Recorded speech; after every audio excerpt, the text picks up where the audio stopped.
শেষবারের মতো মিরপুরের সেই পরিচিত উইকেটের সামনে দাঁড়িয়ে চোখ ভেজা বুক ভরা ভালোবাসা। যে মাঠে স্বপ্ন দেখেছিলেন, দেশের জন্য লড়েছেন, সেই মাঠেই বিদায়ের মুহূর্ত। আর কখনো দেখা যাবে না সেই চেনা রানা। তবুও স্মৃতিতে অমলিন হয়ে থাকবেন বাংলাদেশের এক সময়ের গতি তারকা রুবেল হোসেন। বাংলাদেশ নিউজিল্যান্ড দ্বিতীয় ওয়ানডের আগে মিরপুর শেরি বাংলা স্টেডিয়ামে এই অভিজ্ঞ পেসারকে সংবর্ধনা দেয় বিসিবি। হাতে তুলে দেওয়া হয় তার প্রিয় 34 নম্বর জার্সি। শান্ত মিরাজ তাসকিনদের কাছ থেকে রুবেল পেয়েছেন শুভেচ্ছা। ফোন কলে সাকিব মাশরাফিও জানিয়েছেন ভালোবাসা।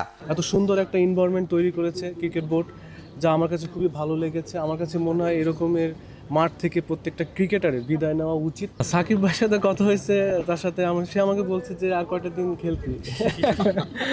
তো আমি তার সাথে বলেছি আর কি, যে অনেক দিনই তো ছিলাম আর কি বাইরে আর কি। 2013 সালে নিউজিল্যান্ডের বিপক্ষে মিরপুরে করেছিলেন ওয়ানডে হ্যাটট্রিক। একই বছর 26 রানে 6 উইকেট ছিল তার সেরা বোলিং। আর 2015 বিশ্বকাপে ইংল্যান্ডের বিপক্ষে মাত্র 2 বলে 2 উইকেট নিয়ে বাংলাদেশকে তুলেছিলেন কোয়ার্টার ফাইনালে, যা আজও দেশের ক্রিকেট ইতিহাসের অন্যতম রোমাঞ্চকর এক মুহূর্ত। 2015 বিশ্বকাপটা, ওই ম্যাচটা আমার জন্য, আমার সারা জীবনের ক্যারিয়ারের জন্য ওইটা একটু অন্য রকমের স্পেশাল আমার জন্য। তো ওই দিনটা আমার জন্য অনেকটা অনেক স্মরণীয় বলতে পারেন, এবং আমার জীবনের সেরা একটা দিন বলতে পারেন। ইন্টারন্যাশনাল ক্রিকেটে অবশ্যই আক্ষেপ আছে, তারপরও আজকে যেহেতু আমরা করেছি, আমরা এই কথাটা একটু নাই বলি। 12 বছরে সমৃদ্ধ ছিল রুবেলের আন্তর্জাতিক ক্যারিয়ার। 104 ওয়ানডেতে 129 উইকেট, 27 টেস্টে 36 উইকেট, টি-20তে 28 ম্যাচে নিয়েছেন 28 উইকেট। রুবেল সবশেষ জাতীয় দলের জার্সিতে খেলেছিলেন 2021 সালে। এত সাফল্যের পেছনে কৃতজ্ঞতা কোচ সরওয়ার ইমরানের প্রতি।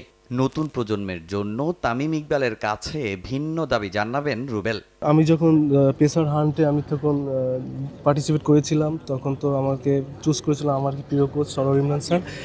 তখনকার সিনিয়র, তখন আমরা পেস বোলার ছিলামই মাত্র কয়েকজন। আমি আমাদের প্রেসিডেন্টের সাথে এটা নিয়ে আমি বলবো কথাটা, তাকে আমি পার্সোনালি বলবো।